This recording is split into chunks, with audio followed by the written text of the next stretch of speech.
Saraswati બેરેજમાં 200 cusec પાણી છોડવામાં આવ્યું છે। સુજલામ સુફલામ કેનાલ મારફતે સરસ્વતી બેરેજમાં પાણી છોડાયું।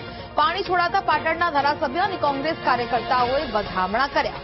બેરેજમાં પાણી આવતા જિલ્લાના ખેડૂતોને લાભ થશે। ધારાસભ્ય કિરીટ પટેલે મુખ્યમંત્રીનો આભાર માન્યો છે।